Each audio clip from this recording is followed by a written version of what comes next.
Magandang araw po sa inyong lahat, lalong-lalo na po sa mga giliw kong tagapakinig. Nandito na naman po tayo sa pagbibigay ng isang natatanging kwento ng pagkakaibigan. Isang samahan na sinubok na paghiwalayin. Ang buhay ng 10 taong gulang na batang si Patik ay lumaking walang ina at kasama lamang ang kanyang amang si Mang Larry na isang lupon sa barangay. Makikilala niya ang isang mabuting kaibigan na si Bito. Palagi niyang makakasama ito sa lahat ng oras. Sa kanilang pagtakas mula sa malupit na ama ni Bito, ay makakakita si Patik ng isang kakaibang hayop na magbibigay sa kanya ng pambihirang kapangyarihan. Ano kaya ang mahalagang papel na gagampanan ni Bito sa buhay ni Patik? Magagawa kaya niyang labanan ang isang uri ng aswang na merong alagang taong alupihan? Sama-sama po nating pakinggan ang buhay at pakikipagsapalaran ng batang nakakuha ng mutya, ng pawis, ng puting alakdan.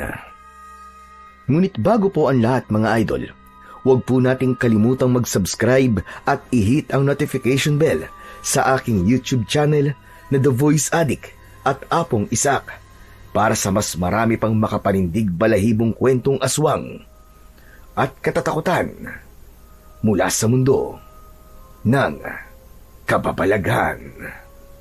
Umpisahan na po natin ang kwento. Jesus Mariosep naman ang batang to. Bakit marami nagkalat na sanga ng bayaba sa harapan natin?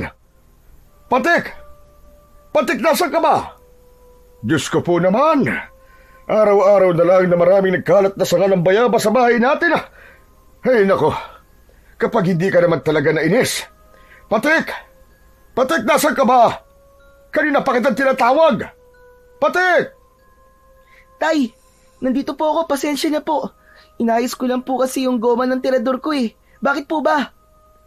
Anak ng tirador na naman. Wala nang katapusan ang tirador na yan . Kailan ka ba titigil sa kakagawa ng tirador mo, ha, Patik?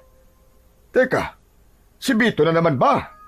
Hindi ba't sinabi ko sa'yo na wag mo nang isasama ang batang yon dito sa bahay natin?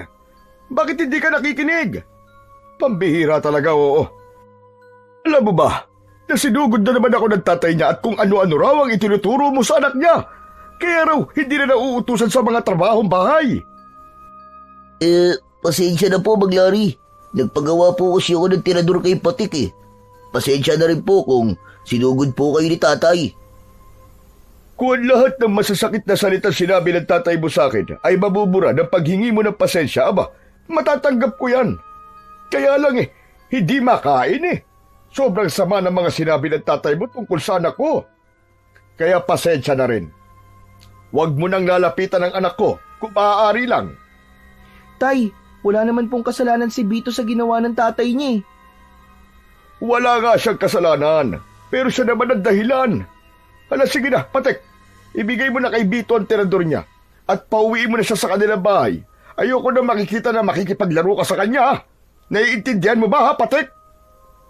Pero tay, si Bito lang po nag-iisa kong kaibigan eh.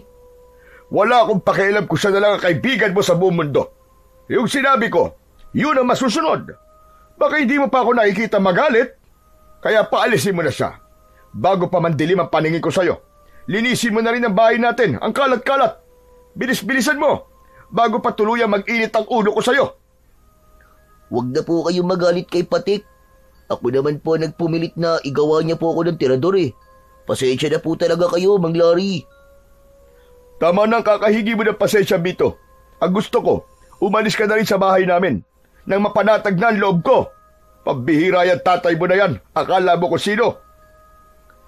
Bito, pasensya ka na ha. Sa ibang araw na lang tayo magkita. Huwag ka mag-alala. Tatapusin ko ang tirador mo. Ayos lang ako, Patik. Pasensya ka na. Salamat sa pagtulong mo sa akin sa paggawa ng tirador. O sige na. Tama na ang pagpapaalam. Hindi na kayo magkikita ni Bito, Patik. Huling babala ko na sa ito, Patik, ha? Sa oras na mahuli kita, nakasama mo pa yan si Bito. Humanda ka talaga sa akin. Tatamaan ka na. Tandaan mo sinabi ko, Patik. Baka magulat na naman ako isang araw at suguri na naman ako ng tatay mo, Bito. Kaya kung pwede, huwag na itong mauulit. Maglari. Alam ko po na masama po ang ginawa ni tatay sa inyo.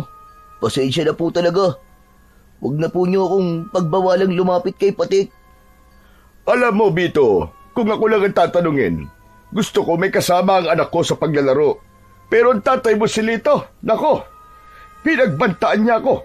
Ayoko naman na muli kami magkaharap ng dahil sa inyo. Kaya kung pwede sana, layuan mo na lang ang anak ko para wala ng gulo. Ikaw na lang ang umiwas. Kung totoo ka niya, kaibigan, hindi mo gugustuhin masaktan si Patik ng dahil sa'yo. Kilala mo naman ang tatay mo, di ba? Opo, naiintindihan ko na po, Mang Larry. Sige po, aalis na lang po ako. Abay, mabuti pa nga. Dahil baka maabutan ka rito ng tatay mo, masaktan ka pa niya sa harapan ko. Kilala mo rin ako, hindi ako makakapayag na makita kang sasaktan ng ama mo sa harapan ko. Kaya sige na, makakaalis ka na. Huwag na sana itong mauulit, ha? O ikaw naman, Patik, pumasok ka na sa loob ng bahay natin. Teka, tanggalin mo nga yung mga nagkalat na sanga ng bayabas sa harapan ng bahay natin. Napakasakit sa mata. Pagkatapos mo maglinis, pumasok ka na ng bahay. Opo, Tay. Pinulot isa-isa ng may 10 taong gulang na batang si Patik ang mga sanga ng bayabas na nagkalat sa lupa. Lumapat sa kanyang palad ang magaspang na sanga ng bayabas. Naluluwa ang kanyang mga mata habang nakayuko. Naramdaman niya ang tahimik na pagtalikod sa kanila ni Bito. Wala na itong imik nang magsimulang maglakad ito palabas ng kanilang bakuran. Sa muling pagtayo ni Patik ay nahabol niya ng tanaw ang papalayo niyang kaibigan na si Bito. Bagsak ang balikat nito habang naglalakad pauwi sa kanilang tahanan. Parang pinipiga ang dibdib niya dahil sa labis na awa para kay Bito. Inihakbang niya ang kanyang paa papunta sa labas ng kanilang bakuran. Itinapon niya ang mga sanga ng bayabas sa kanilang basurahan. Saka siya muling tumingin sa malayo ng si Bito. Binalingan ni Patik ang hawak niyang tirador. Pinagmasdan niya ang goma sa hugisway na sanga. Inilagay niya yon sa kanyang bulsa bago pumasok sa kanilang bahay. Diretso siyang naglakad papunta sa loob ng kanilang kusina. Isang malalim na buntong hininga ang pinakawalan ni Patik. Bago siya naupo sa harap ng lamesa, mabilis ang tibok ng kanyang puso dahil sigurado siyang hindi pa tapos ang kanyang amang si Mang Larry sa pagsisermon sa kanya. Ang liblib na baryo ng Sandagon ay sagana sa mga puno ng kahoy. Magaganda ang tanawin at malilinis ang mga ilog. Sa sobrang linaw ng tubig ay ligtas itong inumin. Tahimik ang paligid at napakadisiplinado ng mga tao. Pagdating naman sa usaping pangkapayapaan, si Mang Larry ang nangunguna bilang pinuno ng lupon sa barangay. Pagsasaka ang pangunahin nilang hanap buhay. Kung minsan ay nangingisda sila, depende sa nakasanayan ng isang pamilya. Nag-iisa lang ang naging libangan ng mga tao sa baryo. Yun ay ang manghuli ng mga ibon gamit ang tirador. Isang libangan na bawal sa batas ng gobyerno dahil sa walang habas na pagpatay sa mga ibon na malaya sanang lumilipad. Ang mga nauhuli naman nilang ibon ay kinakain nila. Kung minsan ay ibinibenta nila yon sa mga taong mahilig naman sa ibon. Maya-maya pa ay lumabas na si Mang Larry mula sa kwarto nito. Madilim ang anyo na tumingin ito sa kanya at umalingaw-ngaw ang galit nitong boses sa loob ng kanilang kusina. O ano, Patik? Hindi ka man lang ba magpapaliwanag kung bakit magkasama na naman kayo ni Bito, ha? Patik? Tay, gumawa lang naman po kami ng tirador kanina eh. Huwag na po kayong magalit kay Bito, Tay. Wala naman po kaming ginagawang masama eh. Hindi yan ang inaasahan ko na isasagot mo sa tanong ko, Patik. Talaga bang hindi ka na makikinig sa mga sinasabi ko? Akala ko ba, nagkaintindihan na tayo kagabi? Bakit inulit mo na naman? Tay, bakit po ba kailangan kong iwasan si Bito? Wala naman po kami ginagawang masama. Naglalaro lang naman po kami ng ibon na nahuhuli namin.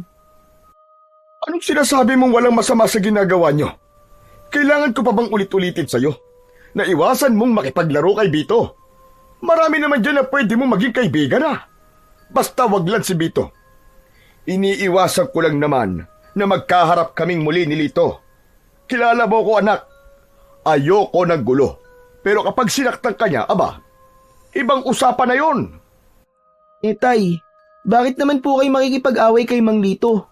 Saka, hindi ko talaga naiintindihan eh. Wala naman po kayong ibinibigay na paliwanag kung bakit kailangan ko pong iwasan si Bito. Mabait po ang kaibigan ko, Tay. At hindi naman siya masamang impluwensya sa akin eh.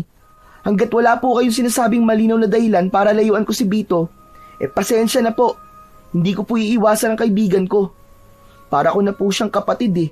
At siya lang naman po nag-iisa kong kaibigan. Ay nako, bakit ba tigas-tigas ng ulo mo, anak? Makinig ka sa sinasabi ko. Kung talagang kaibigan ang tingin mo kay Bito, layuan mo siya para sa kaligtasan niya. Tay, bakit ko nga po lalayuan si Bito? Hindi niyo naman po sinasagot yung tanong ko eh. Mapilit ka. O sige, kanina. Nagharap kami ni Lito sa session namin sa Lupon. Inireklamo ni Lito ang madalas na pag-alis-alis ng bahay ni Bito. At ikaw ang itinuturo niya dahilan. Abay, syempre, pagtatagol kita. Ipinaglaban ko na hindi ikaw ang dahilan kung bakit palaging umaalis si Bito sa kanila. Alam mo ba kung ano natuklasan ko kay Bito, ha, Patek? Ano po, Tay? Ano po natuklasan niyo kay Bito? Talaga bang gusto mo malaman kung ano ang dahilan? Hindi mo ba talaga alam na palaging nakakaranas ng pananakit si Bito mula sa kanyang ama? Kanina, napansin ko, tadtad ng pasa ang katawan niya. Sa tingin ko, madalas siya binubugbog ng kanyang ama. Minamaltrato ang kaibigan mo. Kaya kung naaawa ka sa kanya, iiwasan mo siya, anak. Yun lang ang nag-iisang paraan para mailigtas siya sa kamay ni Lito. Paano pong binubugbog, Tay? Bakit naman po yun gagawin ni Mang Lito sa kanya? Ay nako, Patek. Kaibigan mo si Bito pero hindi mo pa rin alam kung bakit siya binubugbog ni Lito. Ano ka ba naman, anak? Kaibigan mo siya, di ba? Hindi mo ba alam na anak sa labas si Bito? Anak siya sa ibang lalaki ng asawa ni Lito na si Esther. Ang sabi dati raw na nagtatrabaho sa kasa si Esther at hindi raw nito alam kung sino ang ama ni Bito. Kaya naman, palaging pinagmamalupitan ni Lito ang kaibigan mo. Ang ipinagtataka ko lang, naglaho na parang bula si Esther. Ang sabi, nakipagdanan daw kay Taher. Sumama ito sa bago nitong lalaki. Teka, sandali lang po, Tay. Imposible naman po yun. Bakit naman po iiwan ni Aling Esther si Bito? Saka akala ko po ba, umalis lang po si Aling Esther at nagpunta po sa ibang bansa?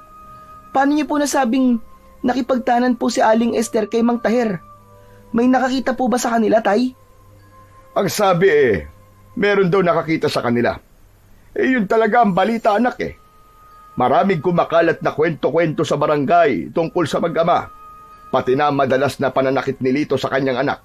Siyempre, lupon ako kaya alam ko kung ano ang kwento ng mga taong nagkaroon ng malaking eskandalo sa kanilang pamilya. Kung pwede nga lang sana, gusto kong ampunin si Bito. Yun talaga ang gusto kong gawin. Kaya lang hindi yun mangyayari hanggat buhay at kasama niya si Lito. Isa pa, matagal nang patay ang nanay mo, hindi ba? Wala akong makakatuwang sa pag-aalaga sa inyo. Ikaw nga lang ang anak ko Nahihirapan na ako. Kaya po ba palaging malungkot si Bito, Tay? Kawawa naman po pala ang kaibigan ko. Hindi ko po alam na ganun na po pala ang nangyayari sa kanya. Talagang kawawa si Bito, anak. Habang pinagsasalitaan ko siya na masakit kanina, aba, hindi mo lang alam, parang pinipiga ang puso ko sa awa sa kaibigan mo, anak. Isa lang ang pakiusap ko sa iyo. Kung gusto mong iligtas ang kaibigan mo, layuan mo siya. Hanggat maaari, Huwag mo na rin munang kausapin. Pero tay, bakit hindi po kayo gumawa ng paraan para mailigtas po si Bito? Anak, hanggat hindi nagsasabi si Bito, hindi tayo maaaring makialam. Maliban na lang kung meron tayong mahahanap na ebidensya na magpapatunay sa pambubugbog ni Lito sa kanyang anak. Yung matibay, ha? Matutulungan natin siya pag nagkataon. Pero kutob ko, mahal ni Bito ang kanyang ama, kahit ganun pa man ang ginagawa nito sa kanya. Tay, nakikiusap po ako. Tulungan niyo po ang kaibigan ko, tay. Hindi po siya dapat nakakaranas ng ganun. Bago niya mahalin si Mang Lito, mahalin po muna niya ang sarili niya. Nag-aalala po ako na baka mapahamak po ang kaibigan ko dahil sa ginagawa po ng kanyang ama. Naluluwa ang mga mata ni Patik nang tumingin siya sa kanyang ama. Bakas din ang awa sa mga mata ni Mang Lari. Yumuko ito at tumingin sa kanyang muka, habang ang dalawa nitong palad ay nakapatong sa tigkabilaan niyang balikat. Huwag ka mag-alala. Tutulungan natin si Bito, Patik. Pero simulan mo muna sa pag-iwas sa kanya. Mahal kita, anak. Tayong dalawa na lamang ang magkasama sa buhay. Ayokong maranasan mo ang nararanasan ni Bito. Baka pati ikaw saktan ni Lito Pero tay, pababayaan na lang po ba natin ang nangyayari sa kaibigan ko? Hindi, anak. Hahanap lang tayo ng pagkakataon. Hindi magiging madali ang pagliligtas natin sa kaibigan mo. Aba teka, bakit parang natigilan ka, Patik? Huwag mong sabihing, may balak kang makialam kay Bito. Sinasabi ko na sa'yo, anak, mapapahama ka. Kaya makinig ka sa mga sinasabi ko sa'yo. Wala po akong balak makialam, tay. Meron lang po akong iniisip Bigla po akong nag-alala kay Bito. Kawawa naman po pala talaga siya. Wala na nga po siyang nanay. Mawawalan din po siya ng kaibigan. Anak, kung totoong nag-aalala ka sa kanya, iwasan mo makipag-usap kay Bito. Paulit-ulit ko sinasabi sa'yo. Lalo na yung pagpunta-punta nyo sa kagubatan. Huwag mo na rin siyang isasama para manghuli ng mga ibon. Hanggat maaari, tigilan mo na rin ang paggamit-gamit ng tirador. O kahit ang pagpunta sa gubat. Meron kaming bagong binabantayan na kaso. Tumayo ng tuwid si Mang Lari at inalis ang mga kamay sa kanyang balikat. Naupo ito sa bangko na kahoy at isang malalim na buntong hininga ang pinakawalan nito. Naupo si Patik sa tabi ni Mang Lari. Naghintay sa sasabihin ng kanyang ama. Nang hindi nagsalita si Mang Lari, ay siya na ang nagtanong dito. Bakit naman po napunta sa tirador ang usapan natin, tay? Dahil delikado. Aba, ano na lamang ang sasabihin ng mga kasamaan ko sa lupon na ang anak ko nangunguna sa paglabag ng batas? Kaya dapat mag-isip ka. Huwag mong kalimutan na lupon ang tatay mo. Alam ko naman po, tay, na lupon po kayo. Ang gusto ko pong malaman ay kung bakit ayaw nyo na rin po akong pumunta sa gubat. Dahil sa mga 5 batang nawala. Lahat sila'y kasing edad mo na mahilig pumunta ng gubat at gumagamit ng tirador. Isa pa, meron 2 batang lalaki na kasing edad mo rin ang natagpuan doon sa kakawian. Ano pong ibig nyo sabihin, tay? Hanggang ngayon po ba hindi pa rin nakikita ang 5 batang nawawala? Oo. At nag-aalala kung baka pati ikaw ay mapahamak. Ano po bang nangyari sa 2 batang natagpuan, tay? Paano po sila namatay? Hindi ko pa alam kung ano ang buong detalye sa kung ano ang dahilan ng pagkamatay nila.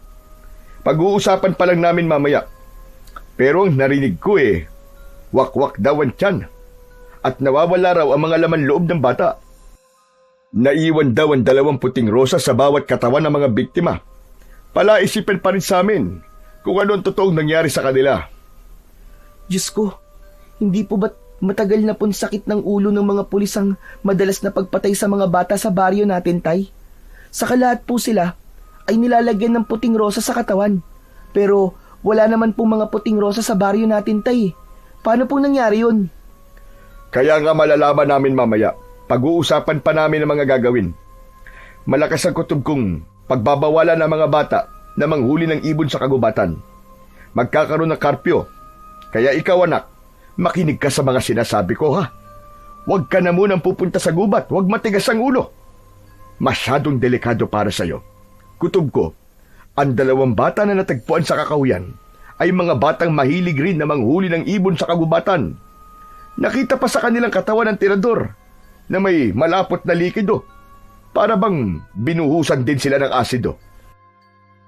Mukhang gawa ng isang halimaw yon, anak. Paano niyo po nasabing halimaw, tay? Wala naman po kayo sa pinangyarihan, di ba? May maililihim pa ba sa baryo natin, anak? Saka wag mo muna akong tanungin. Bigla talaga ako kinilabutan kapag naaalala ko yung mga kwento nila tungkol sa sinapit ng 2 bata. Hindi na nagtanong pa si Patik sa kanyang ama. Sa halip, naghanda na lamang siya ng kanilang tanghalian. Pagkalipas ng ilang minuto, ay natapos na silang kumain. Inihanda na ni Mang Larry ang mga gamit nito at lumabas ng kanilang bahay. Sinilip ni Patik ang kanyang ama mula sa bintana ng kanyang kwarto upang masigurong umalis na ang kanyang ama. Balak niyang makipagkita kay Bito at ibalita sa kanyang kaibigan ang tungkol sa nangyari sa 2 batang natagpuan sa kakahuyan. Wala siyang planong iwasan ang kaibigan niya. Dahil sa kanyang mga nalaman tungkol kay Bito, mas gusto niya ngayon na damayan ang kanyang kaibigan.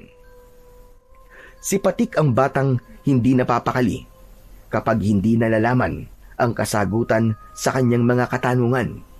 Kaya kahit na anong mangyari, ay aalamin niya talaga kung ano ang totoong nangyari sa 2 bata na natagpo ang patay.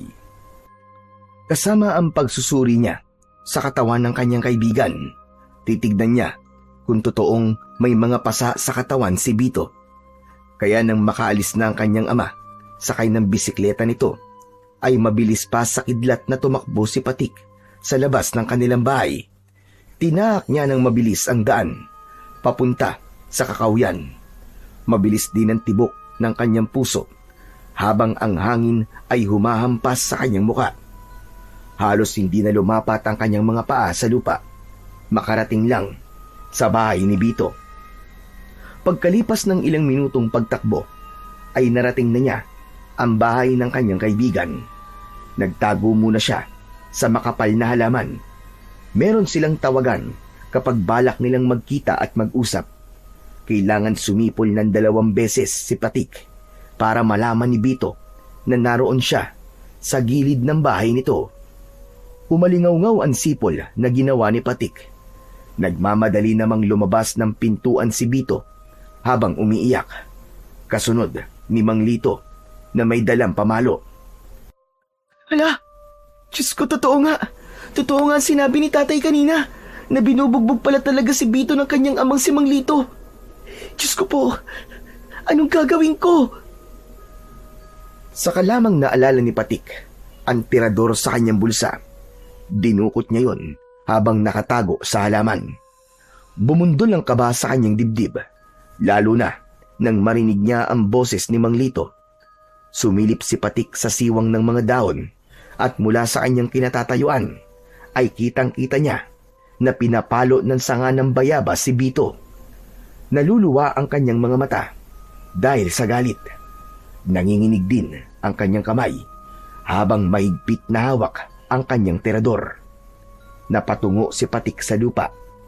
Lumikot ang kanyang mga mata sa paghahanap ng bato na mailalagay niya sa hawak na tirador.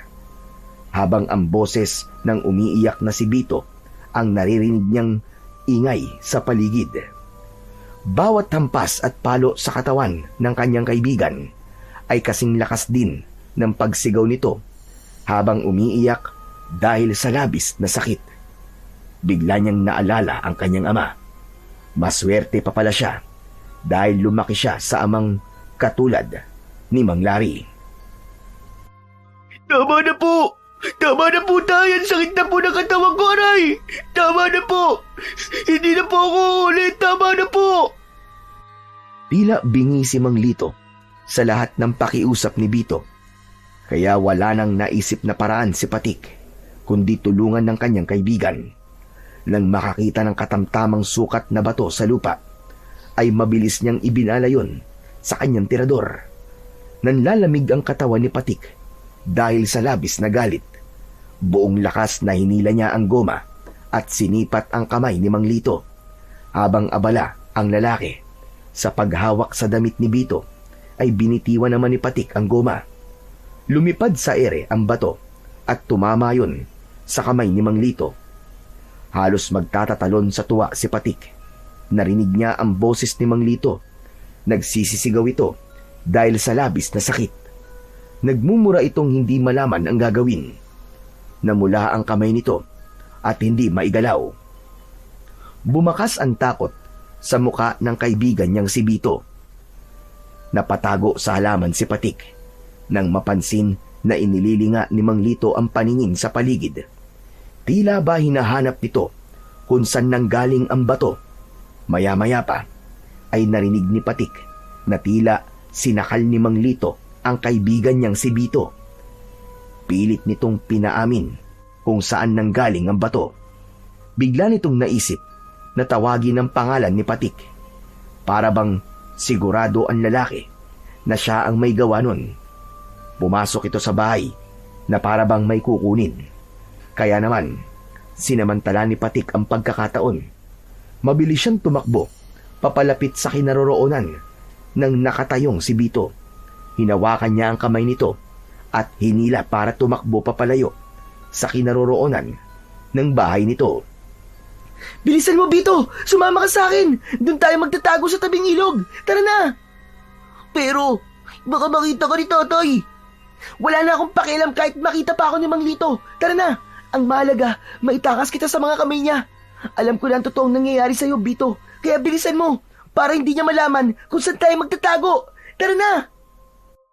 Halos magpaekis-ekis sa daan ang magkaibigan habang tumatakbo. Pinasok nila ang madilim na bahagi ng kakawyan. Magkahawak ang kanilang mga kamay na tinahak nila ang makipot na daan sa masukal na kakawyan. Pareho silang humihingal habang tumatakbo, kasunod ng malakas na sigaw ni Mang Lito na may himig ng pagbabanta. Ngunit hindi natinag ang magkaibigan. Hindi sila tumigil sa ginagawa nilang pagtakbo. Walang sapin ang kanilang mga paa, kaya ramdam na ramdam ni Patik ang masakit na pagtama ng mga tinik sa kanyang talampakan. Maya-maya pa ay si Bito na ang nakiusap. Saglit silang tumigil sa pagtakbo para magpahinga. Hindi ko na kaya! Hindi ko na kaya, Patik! Tumigil muna tayo rito sa ilalim ng puno! Hindi ko na talaga maiakbang ang mga paa ko! Tsaka pagod na ako! Saglit lang tayo magpapahinga rito, ha? Baka kasi abutan tayo ng tatay mo eh. Bakit mo ba ako tinulungan? Mapapagalitan ka na naman ni Mang Larry niyan eh. Wala na akong pakialam kahit magalit pa si tatay.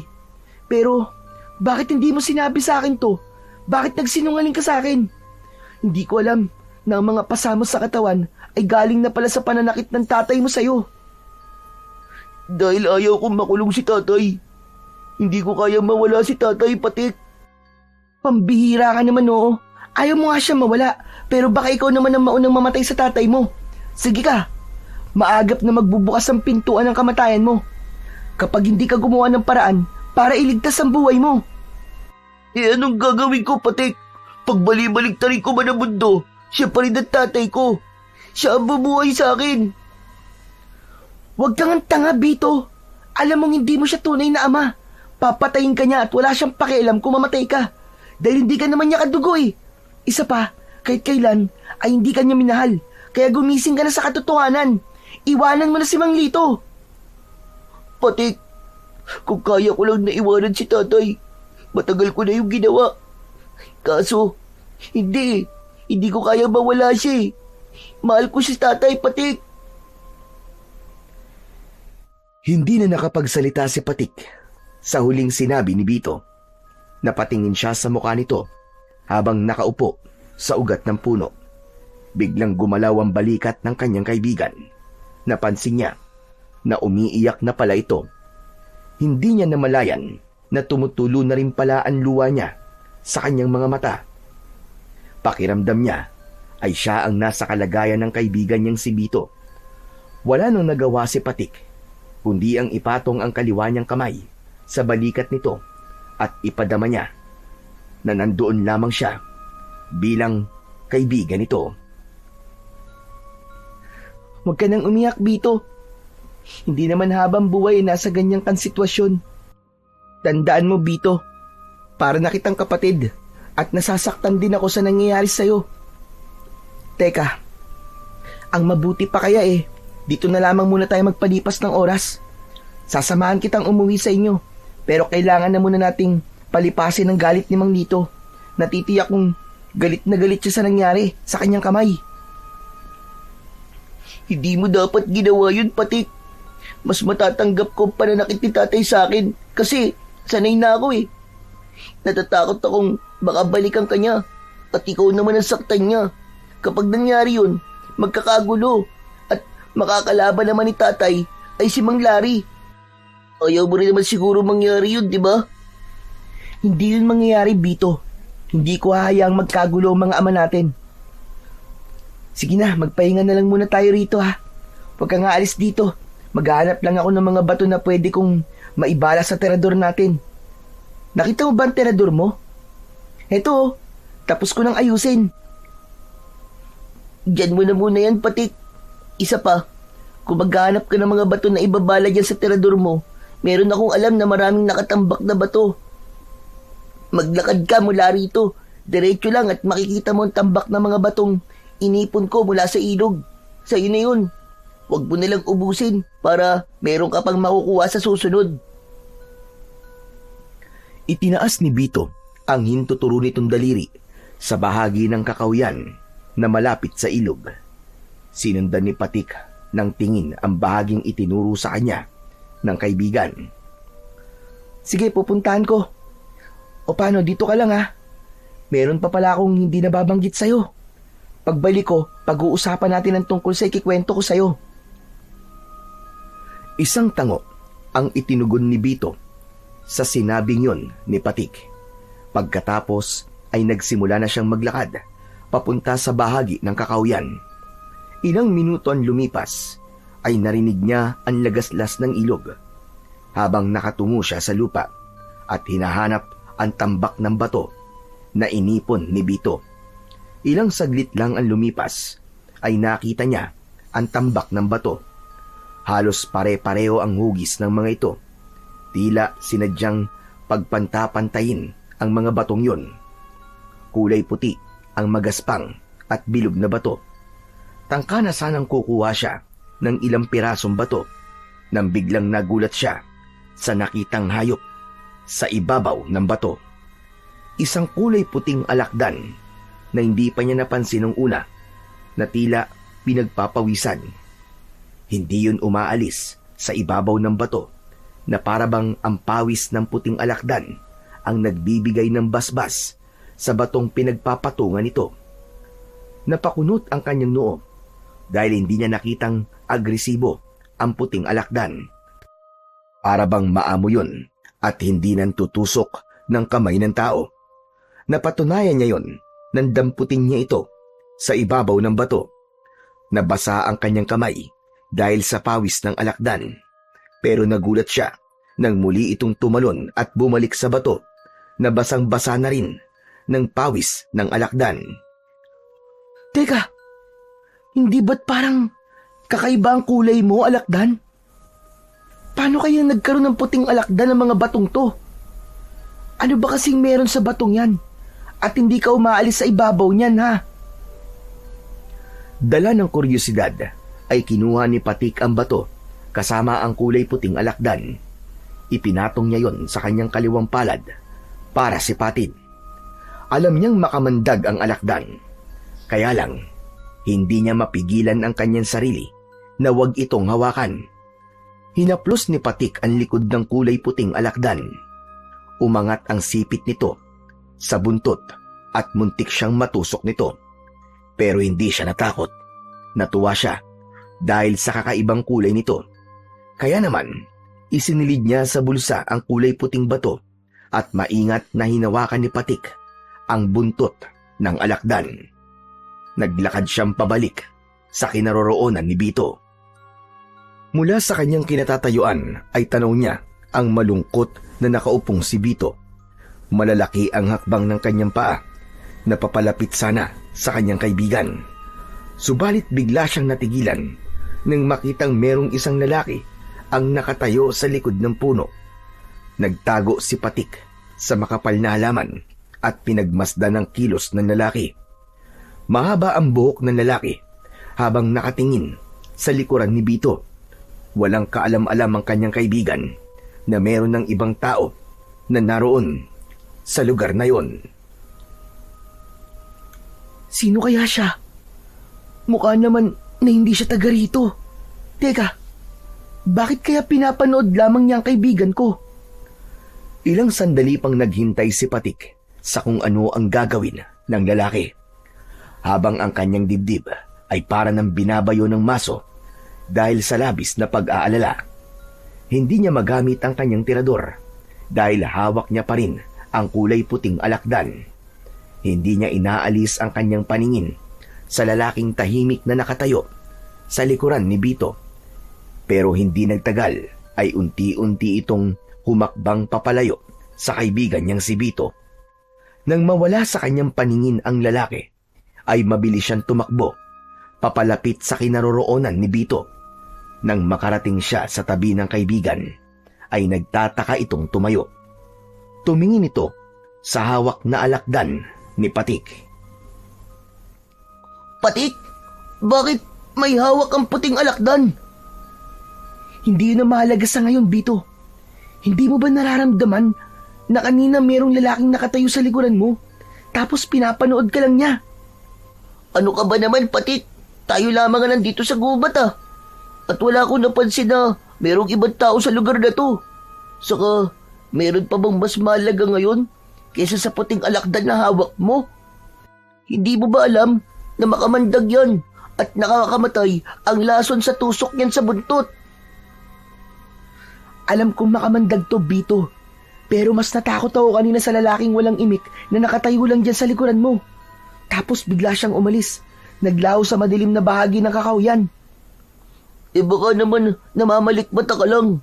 Epekto ng alakdan na nasa kamay mo. Pwede bang pakawalan mo na ang hayop na yon? Baka mapahama ka pa Kung mapanganib ang alakdan na to, Bito, sa una pa lang sana, tinusok niya ng kamay ko.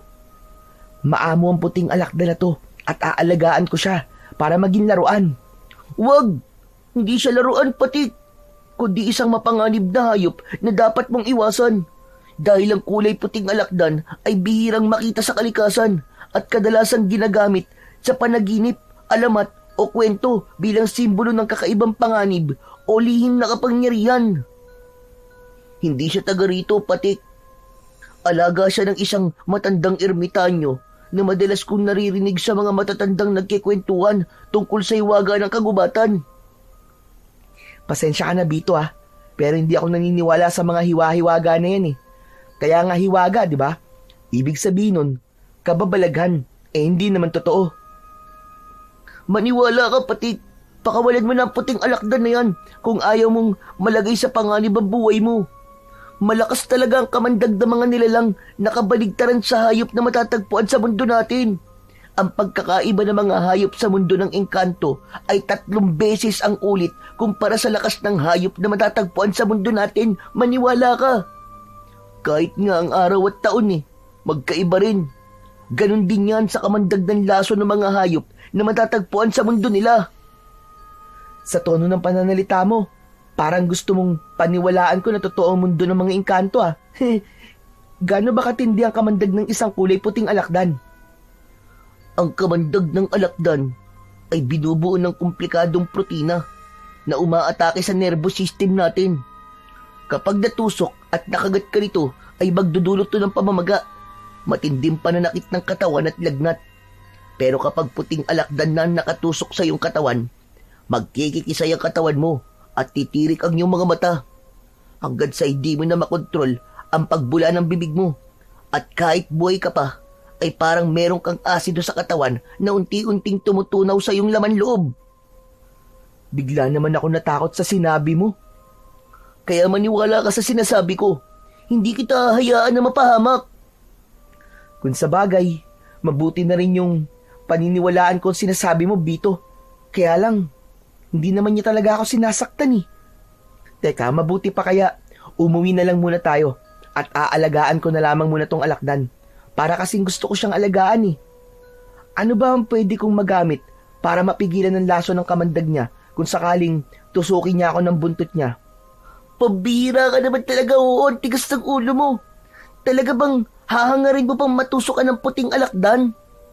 Bago ka makinig sa akin, ha? Pagkatapos ko sabihin sa yung epekto ng kamandag ng alakdan, aalagaan mo pa rin talaga siya? Ano ka ba? Bakit naman hindi? Teka, hindi mo ba alam kung ano ang kontra sa kamandag niya? Ang alam ko batong puti ng huling pinagtuyuan ng kanyang pawis. Yun ang mabisang gamot at kontra sa kanyang kamandag. Konti lang ang alam ko tungkol sa batong puti na sinasabing mutya ng pawis ng puting alakdan. Si Lolo Gastor na albularyong hilot ang nakakaalam sa ibang mga detalye tungkol sa mutya. Tama nga. Meron akong nakuwang kulay puting bato sa ilalim ng alakdan na to. Sandali, nasa bulsa ko yun eh. Dinukot ng kaliwang kamay ni Patik ang kanyang bulsa habang ang kulay puting alakdan ay nanatili sa kanyang kaliwang palad. Ipinakita niya kay Bito ang kulay puting bato. Nanlaki ang mga mata ni Bito at bumakas ang pagtataka sa mukha nito. Teka, sigurado ka bang yan ang bato ng mutya ng pawis ng puting alakdan? Oo, ito nga yun, sigurado ko. Basa nga to ng pawis kanini. Kaya simula ngayon, ako na ang mag-aalaga sa kanya. Muling ibinalik ni Patik ang bato sa kanyang bulsa at masayang napatitig sa puting alakdan na parang nakatulog na sa kanyang palad. Maya-maya pa ay biglang nagsalita si Bito. Teka. Ano nga ba ulit yung gusto mong sabihin sa akin kanina bago ka umalis? Biglang naalala ni Patik ang totoong pakay niya kay Bito, kaya niya naisipang puntahan ito. Balak niyang humingi ng tulong sa kaibigan na alaminan tungkol sa dalawang bata na natagpo ang patay sa kakahuyan. Oo nga pala, munti ko na makalimutan. Nabalitaan mo na ba ang tungkol sa dalawang batang nakitang patay sa kakahuyan? Oo, nabalitaan ko, Patik. Ang totoo, si tatay ang unang nakakita sa dalawang batang namatay. Kaya siguro nagkita sila kanina ni Mang Larry sa barangay dahil pinag-usapan nila ang tungkol sa nakita ni tatay. Grabe talaga yung mga nangyari sa kanila, Patik. Nawawala ang kanilang laman loob at meron tig-isang kulay puting rosa sa kanilang dibdib. Para bang sinadyang ilagay yun sa katawan ng mga to. Kaya nga eh. Pero alam mo, Bito, malakas ang kutob ko na hindi gusto ng taong yun na patayin ng dalawang bata. Imposible ang ganun, Patik. Wala nang sasama pa sa mga nilalang na pumapatay sa mga bata. Yung paluin na nga lang, masakit na eh. Yung pa kayang wakwakin ng tiyan at iwanan na lamang na parang basura ang katawan sa kakawiyan. Hindi sila mga tao. Wala silang kasisama. At masahol pa sa demonyo ang kasamaan nila. Ang dapat sa kanila, mamatay at tagtari ng pinong-pino. Bakit? Sigurado na bang tao may gawa nun sa kanila, Bito? Sa tingin kasi ni tatay, halimaw. Halimaw na merong maraming paa ang pumatay sa kanila. Hindi nga sila tao, Patik, kundi isang mabangis na halimaw na kayang lumapa sa katawan ng mga batang walang kalaban-laban. Ang mabuti pa kaya, makipagkita tayo kay Lolo Gastor. Teka, sandali lang. Hindi ba't nakatira yun sa gitna ng kagubatan? Baka naman maligaw tayo sa pagpunta ron at hindi na tayo makabalik pa sa pamilya natin. Ano ka ba naman, Patik? Huwag kang mag-isip na maliligaw tayo sa gubat. Madalas tayong pumupunta rito at halos nalibot na natin ang buong kagubatan. Mahalaga ang sadya natin kay Lolo Gastor. Saka, masasagot niya ang tanong natin tungkol sa puting alakdan at sa rosas na madalas na nakukuha sa katawan ng mga batang natatagpo ang patay. Nakakapag-alala lang dahil halos lahat ng mga nabibiktima ay kasing edad lamang natin. Baka isang araw tayong dalawa na ang makitang patay sa kakawiyan. Pambihira ka naman, no? Ayoko pong mamatay, no? Isa pa, marami pa tayong mararanasan na sarap ng buhay. Ang mahalaga ay hindi natin hihahangad na mamatay ng maaga. Teka, paano tong alakdan sa kamay ko? Ipatong mo na lang siya sa balikat mo habang naglalakad tayo. Total, kanina mo pa naman hawak yan kaya natitiyak kong hindi talaga siya matapang. Kutob ko pa nga, nakatakda talaga siya para sa'yo. Tama na nga yung kutob-kutob na yan. Ngayon ko na nga lang nalaman na marami ka palang alam kumpara sa akin. O paano? Tara na, puntahan na natin si Lolo Gastor.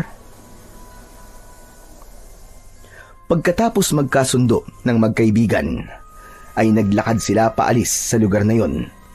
Binasok nila ang madilim na bahagi ng kakawyan. Inakyat nila ang mga burol at tinawid ang 2 ilog papunta sa bahay ni Lolo Gastor. Matatagpuan ang bahay ng matandang albularyo sa pusod ng kagubatan. Halos kapusin sila ng hininga dahil sa malayo nilang paglalakad. Pagkalipas ng ilang oras ay napansin ni Patik na medyo madilim ang bahaging yun ng kakawyan. Kaya naman, hindi niya maiwasan ang bigla na lamang kilabutan. Ngunit nagpatuloy sa paglalakad ang dalawa, habang ang maririnig na ingay lamang sa paligid ay ang mga huni ng mga ibon na nakadapo sa sanga ng mga puno. Habang binabagtas nila ang daan sa gitnang kakawyan, ay panayan lingon ni Patik sa hulihan ng kanilang nilalakaran. Pakiramdam niya ay may mga nilalang na nakasunod sa kanila. Kaya mas lalo niyang binilisan ang pagakbang ng kanyang mga paa. Naunahan pa niya sa paglalakad si Bito na kanina pang hindi nagsasalita habang naglalakad. May pagkakataon pa na natitisod siya sa mga nakausling kahoy sa daan. Dahil sa sobrang pagmamadali, nag-alala siya na baka nakasunod sa kanila ang taong pumapatay ng mga bata at sila naman ang sunod na biktimahin ng nilalang. Bito, wala ka bang nararamdaman sa paligid natin? Para kasing kanina pang may nakasunod sa atin eh. Saglit na tumigil si Bito sa paglalakad at humarap ito sa nag-aalalang si Patik. Nang tumahimik ang paligid at nawala ang ingay mula sa kanilang yabag, ay sigurado si Patik na merong yabag na naiwan at hindi sa kanila yon. Kaya 2 na sila ni Bito na nagpalinga-linga sa paligid na parabang may hinahanap. Tama ka, Patik. Meron nga nakasunod sa atin kanina pa. Bigla tuloy akong kinabahan, Bito. Ano kaya kung umuwi na lang tayo sa bahay? Mas mahirap kung aabutan tayo ng gabi sa daan eh. Pero ngayon pa ba tayo uuwi? 1 oras na tayo naglalakad eh. Hayaan mo na. At baka mga hayop lamang na panggubat ang sumusunod sa atin. Nagsimulang humakbang sina Bito at Patik, ngunit ang kaluskos ng yabag na kanilang naririnig ay papalapit ng papalapit. Tila nanggagaling yun sa maraming paa na hindi mapakali sa paglalakad. Dahil sa nililikhang ingay ng tuyong dahon mula sa ilalim ng paa ng nilalang na nakasunod sa kanila, ay biglang ginapangan ng takot sa katawan ang magkaibigan. Nagulat din si Patik nang makita ang puting alakdan na parang nagising sa kakaibang ingay sa paligid. Masama to, Patik. Hindi na rin mapakali ang puting alakdan. Bakit? Ano bang ibig sabihin kung balisa ang puting alakdan? Ibig sabihin ay may kakaibang nilalang na nasa paligid natin at nagmamatsyag sa galaw natin. Teka, huy Bito, wala namang ganyanan. Kanina pa nga ako natatakot eh. Huwag mo naman akong biruin ng ganyan oh. Hindi ako nagbibiro, Patik. Sigurado akong may kasama tayo sa gubat na to. Mas lalong nagmadali ang magkaibigan sa paglinga sa paligid. Hindi sila umaalis sa kanilang kinatatayuan at pinakiramdaman ang bawat kaluskos na maririnig sa paligid. Subalit wala silang napapansin na nilalang na nasa paligid nila. Maya-maya pa ay biglang umalingasaw ang mabahong singaw ng hangin na parabang nabubulok na laman ng hayop. kasunod ng pagpatak ng malapot na likido sa kanyang ulo. Nahaplos ni Patik ang kanyang ulo at naramdaman niya ang madulas at malagkit na basa sa kanyang buhok. Gusto niyang sumigaw. Gusto niyang bilisan ang pagtingin sa pinagmumulan ng likido na tumutulo sa kanyang ulo. Bito? Bito? Sa itaas ng puno tumingin ka. Parang may... Patik! May taong kalupihan! Ah! Takbo na! Hindi na pinagkaabalahan ni Patik na tignan ang nakita ni Bito sa itaas ng puno. Maliwanag na isang nilalang yon na may nakakatakot na itsura. Nang tumakbo sila sa kakawyan, lumingon si Patik sa hulihan ng kanilang daan. Nakita niya ang umaalon-alon na katawan ng taong alupihan na humahabol sa kanila ng kaibigan niyang si Bito. Sa tingin niya ay isa itong uri ng alupihan na may nakakamatay na lason na madalas ay ipinangtatapat sa kamandag ng isang alakdan. Halos hindi sumayad ang mga paa ni Patik sa lupa. Ganon din si Bito na nanlalaki pa ang mga mata sa pagtakbo. Hindi rin pinansin ni Patik ang puting alakdan na nasa kanyang katawan. Ang mahalaga ay makatakas sila sa humahabol na taong alupian sa kanila. Ngunit hindi napansin ni Patik ang batong nakaharang sa kanyang dadaanan. Kaya naman, natisod siya sa bato at bumagsak siya ng pasadsad sa lupa. Malayo na ang agwat sa kanya ni Bito nang tumigil ito sa pagtakbo, habang ang taong alupihan naman ay nakangising nakatingin kay Patik. Tumutulo ang malapot nitong laway na may kasama pang dugo mula sa nilalang na kinain ito. Lumitaw ang malalagari nitong mga ngipin. Kulay itim yun na parabang nabubulok na kahoy. Kitang-kita niya ang 100 nitong mga paa na nakalapat sa lupa, habang ang ingay ng kaluskos mula sa paa nito ay nagpabingi sa takot na si Patik. Dayuan mo ang kaibigan ko! Halimaw ka! Huwag mo kaming papatayin! Lumapit sa kinaroroonan ni Patik si Bito para humarang sa nilalang na handa nang umatake kay Patik. Iwinasiwas ni Bito ang nahawakan nitong sanga ng puno para hindi makalapit ang nilalang. Nang mga sandaling yun ay natulala si Patik. Hinayaan niyang si Bito ang humarap sa aswang. Hindi siya makagalaw at tila ba hinihintay na lamang niya na lumapit sa kanya ang halimaw. Sa tingin niya ay babae ang taong alupihan dahil sa malusog nitong dibdib. Tila iniiwasan nito si Bito at si Patik lang ang gusto nitong lapain. Ayon sa matatanda na madalas na nagkikwento tungkol sa mga ganong klaseng nilalang, ang taong alupihan ay merong kakaibang lakas bilang isang aswang na halimaw. Hindi siya naniniwala sa kwentong yun dahil inisip niya na kababalaghan ang mga kwentong naririnig niya mula sa matatanda. Ngunit ngayon ay sigurado siya na hindi lang ito isang kwento, kundi isang katotohanan na nasa panganib na ang kanilang buhay dahil sa nilalang na bigla na lamang lumitaw mula sa kung saan. Tumayo ka! Dali, tumayo ka, Patik! Huwag kang tuwag! Kundi, papatayin niya tayo! Mabilis na tumayo si Patik.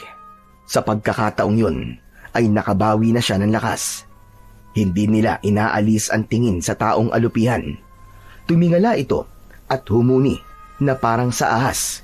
Ngunit masakit yun sa kanilang pandinig. Lumayo ka! Halimaw ka! Kailanman ay walang tatanggap sa'yo! Hindi ako makakapayag na basta mo nilang patayin ang kaibigan ko! Ang sama mo! Ang sama-sama mo nila lang! Demonyo ka! Sa tono ng pananalita ni Bito ay ramdam na ramdam ni Patik ang matinding galit mula sa kanyang kaibigan.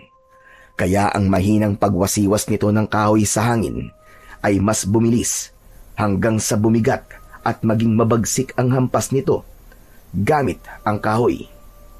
Tinamaan ang nilalang sa muka kaya bahagya itong napaatras. Nagkaroon ng pagkakataon ng magkaibigan na tumakbo, papalayo, sa nilalang na yon. Habol ang sariling hininga, ay binilisan nila ang pagtahak paahon sa bundok. Ngunit naramdaman ni Patik na malapit na silang maabutan ng aswang. Si Bito ang nasa huli at ilang di pa na lamang ang layo ng taong alupihan sa katawan ng kanyang kaibigan. Dala ng kanyang pagtataka ay nagulat siya nang nilampasan nito si Bito at siya ang agad nitong pinuntirya. Lumipad ito sa ere na parang papel. Bumagsak ang katawan nito sa kanyang likod. Naramdaman ni Patik ang ilang paa na tumuntong sa kanyang likod. Kaya naman, padapa siyang bumagsak sa lupa at naramdaman ang pagpulupot ng katawan ng taong alupian sa kanyang katawan. Bito! Bito, tulungan mo ako! Ang hapdi! Parang may apoy sa likod ko, Bito! Tulungan mo ako! Huli na nang malaman ni Patik na ang ilalim ng mga paa ng taong alupihan ay merong likido na kagaya sa epekto ng asido. Ngunit bigla siyang nakaramdam ng kakaibang ginhawa nang mula sa kanyang katawan ay lumitaw ang kulay puting alakdan. Pinagtutusok nito ang lahat ng mga paa na nakatungtong sa likod ni Patik. Tila napaso ang taong alupian at agad itong gumapang papalayo sa kanyang kinaroroonan. Nahirapan siyang bumangon dahil sa mahapding lapnos sa likod niya. Lumapit sa kanya ang kaibigan niyang si Bito. Bakas ang pag-aalala sa mukha nito. Diyos ko, Patik! Ayos ka lang ba? Muntik ka na ron. Mabuti na lang at iniligtas ka ng puting alakdan. Hindi ako okay, Bito. Ang hapdi-hapdi na likod ko dahil sa paso. Pambihira namang kamalasan to. Paano ako lang ang inaatake ng hayop na yun? Siguro ay dahil sa puting alakdan. Pero kailangan na muna nating umalis dito.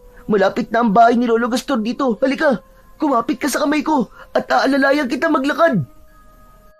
Tumayo si Patik at tinanggap ang kamay ni Bito. Ipinatong niya ang kanyang braso sa balikat ng kanyang kaibigan.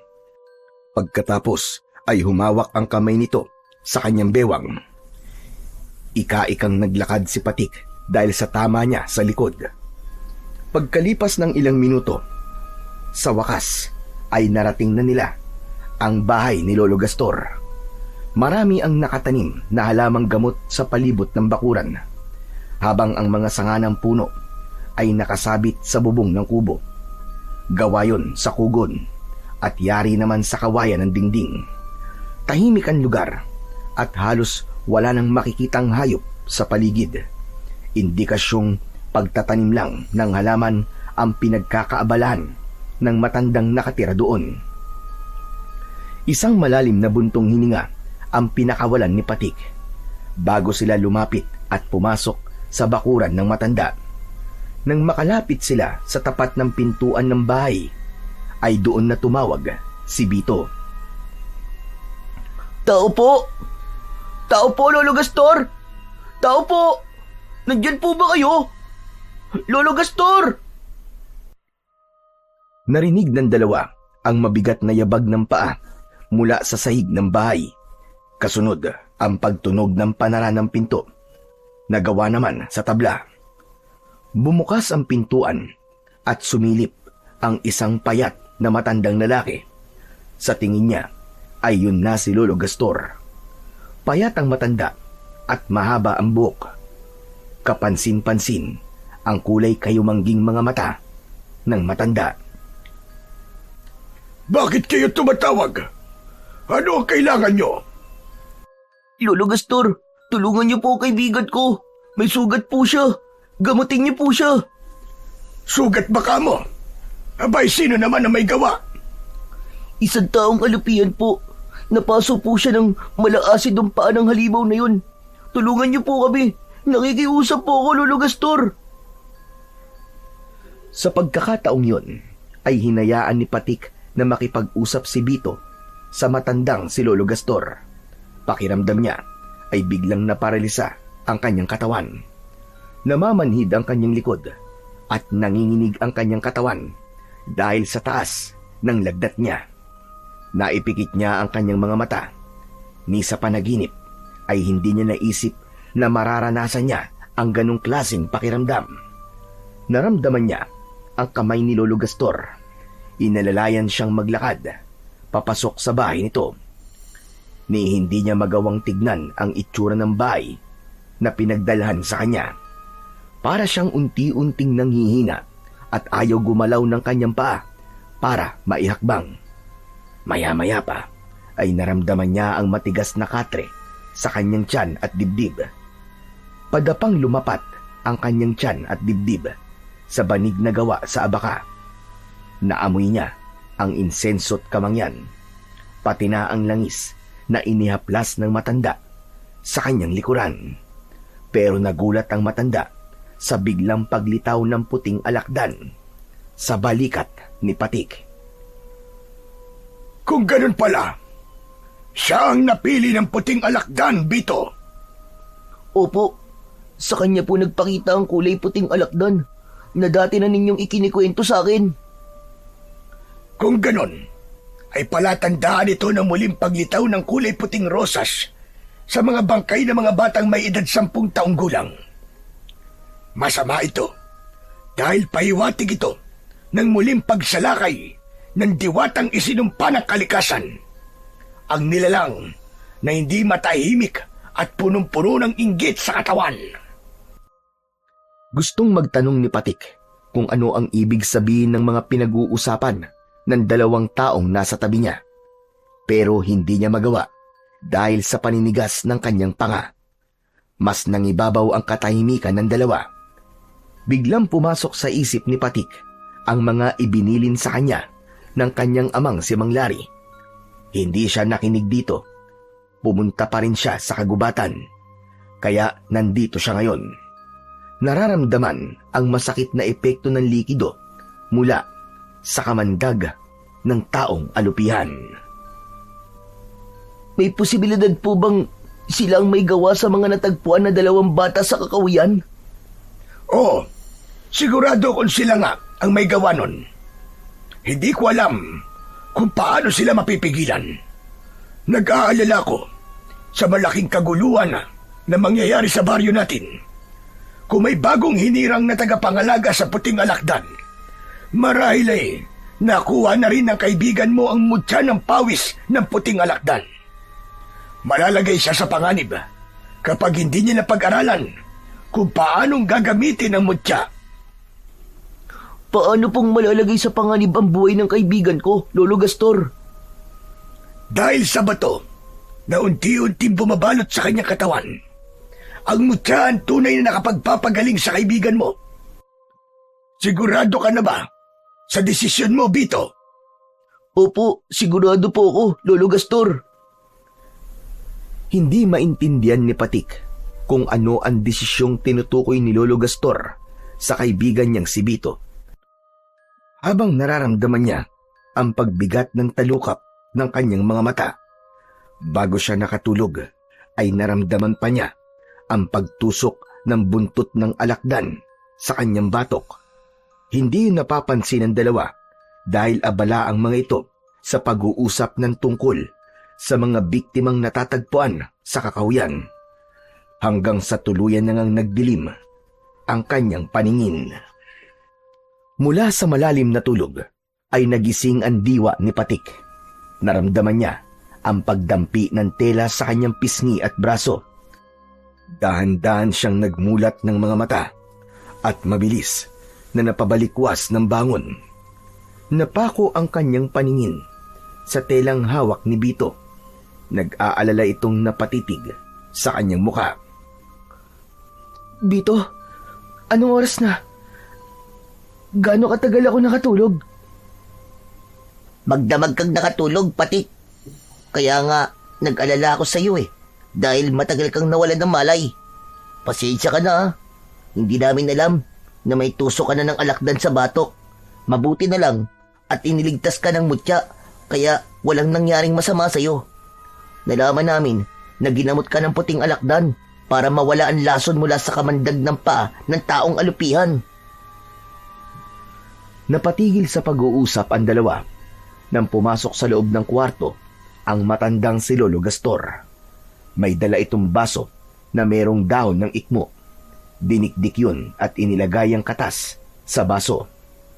Inumin mo ang katas ng ikmo para tuluyang mawala ang laso ng kamandag ng taong alupian sa katawan mo. Kinuha ni Patik ang basong iniabot ni Lolo Gastor. Saka mabilis na ininom ang katas. Pagkatapos niyang maubos ang laman ng baso, ay napatingin siya sa gawi ni Bito na biglang nagsalita. Kausap ang matanda. Lolo Gastor, ang totoo, kaya po kami nagpunta sa kagubatan, ay balak po talaga namin na makipag-usap sa inyo tungkol po sa mutya ng pawis ng puting alakdan. Alam kong yun talaga ang sadya niyo sa akin, kaya kayo na parito. Pero delikado ang ginawa niyong dalawa. Maaari kayong mapahamak. Mortal na magkaaway ang alakdan at alupian. Kaya sa oras na magkita ang mga ito, ay magkakaroon talaga ng matinding sagupaan. Pwedeng sa bahay na lang alagaan ang alakdan. Basta't ang mahalaga, palagi mong dala ang mutya. Yun po pala ang dahilan kung bakit ako lang po ang sinugod ng taong alupian. Hindi po ako makapaniwala na merong ganong nilalang sa baryo natin. Matagal nang namiminsala ang taong alupian sa baryo. Hindi lamang siya natsitsempuan dahil sa taong pumoprotekta sa kanya. Ano po? Ang ibig niyo po sabihin ay merong nag-aalaga sa taong alupian? Tama ka. Ang tawag sa kanya ay sigbinan. Isang nilalang na may kakayahang magpasunod ng mga halimaw. Kaya niyang utusan ng halimaw sa pamamagitan ng hawak niyang tridente. Kung tutusin, ang taong alupian ay walang iniwan sa aswang na sigbin. May oras din siyang natutulog sa lumang tapayan at lumalabas lang kapag nagugutom o inuutusan ng taong nag-aalaga sa kanya. Kahit na anong sabihin niyo po, Lolo Gastor, pareho lamang silang halimaw. Ang dapat sa kanila ay mamatay. Hindi ko po hahayaan na patayin niya ang kaibigan ko. Teka, sandali lang, Bito. Kanina ko pa napapansin na parang matindi ang galit mo sa taong alupihan. Dahil mga halimaw sila, Patik. Pumatay sila ng maraming tao at nabubuhay sa dugo ng tao. Sinong hindi magagalit sa kanilang ginagawa? Sige nga, pati ikaw, binalak ka rin niyang patayin. Huminahon ka muna, Bito. Baka kung saan kadalhin ang galit mo na yan. Bawat pagkakamali ay merong dahilan. Kaya wag mo muna silang husgahan batay sa kanilang anyo. Alip, alamin mo muna kung bakit sila nagkakaganon.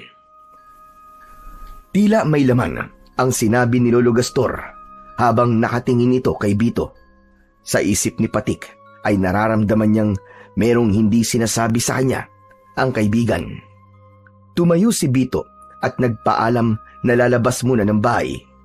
Ramdam na ramdam niya ang galit sa boses ng kanyang kaibigan kanina.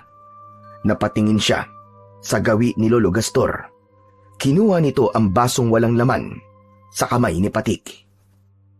Sige na, Patik. Magpahinga ka na muna. Kapag maganda na ang pakiramdam mo, ay sumama ka na kay Bito para umuwi. Siguradong nag-aalala na sa inyo mga magulang nyo.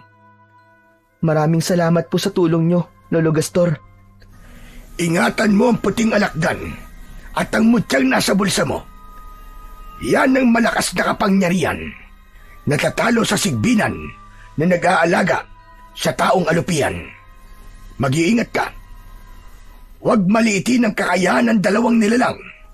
Dahil sa oras na matalo ka ng kanyang kapangyarihan, kahit ang puting alakdan na matagal mo nang inaalagaan ay maaaring gamitin niya para patayin ka. Tandaan mong makamandag din ang taong alupian at may itim na kapangyarihan ang kalaban mo. Pero Lolo Gastor, paano ko po matatalo ang mga aswang na yun? Ang puting rosas na madalas niyang dala, kailangan mapasa kamay mo at durugin ng mutyang nasa bulsa mo. Ngunit ang bulaklak na ito ay palaging hawak ng sigbinan. Hindi yun nalalanta at nandoon ang kanyang kahinaan. Lumaban ka sa kanya. Gawin mo ang lahat para makuha ang kulay puting rosas. Dahil yun din ang ginagamit niya para manghipnotismo at manggayuma sa taong gusto niyang gawing alipin. Saka lang nagpaalam ang matanda at lumabas ito sa pintuan ng silid. Isang malalim na buntong hininga ang pinakawalan ni Patik.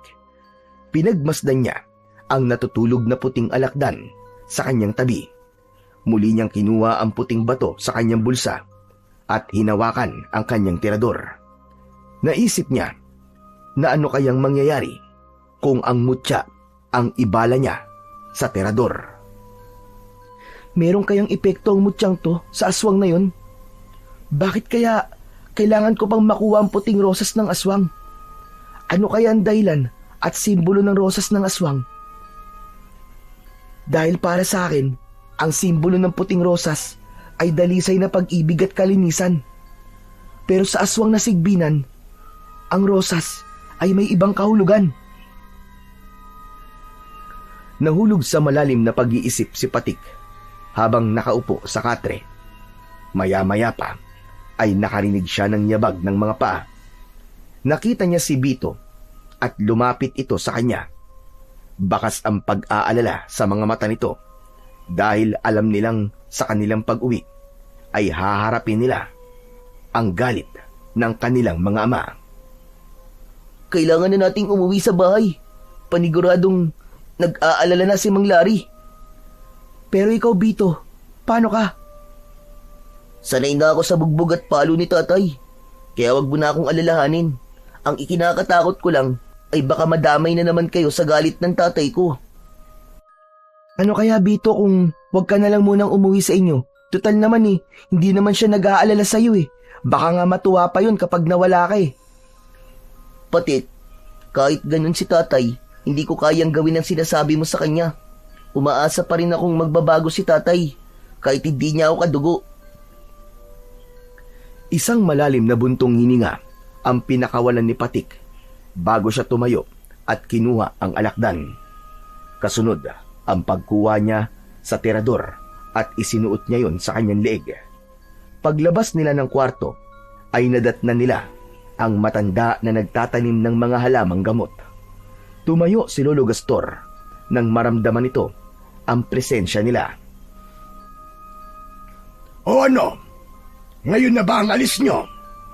Opo, Lolo Gastor. Marami pong salamat sa tulong niyo sa amin, ha? Ako rin po, Lolo Gastor. Nagpapasalamat din po ko sa panggagamot niyo po sa sugat ko.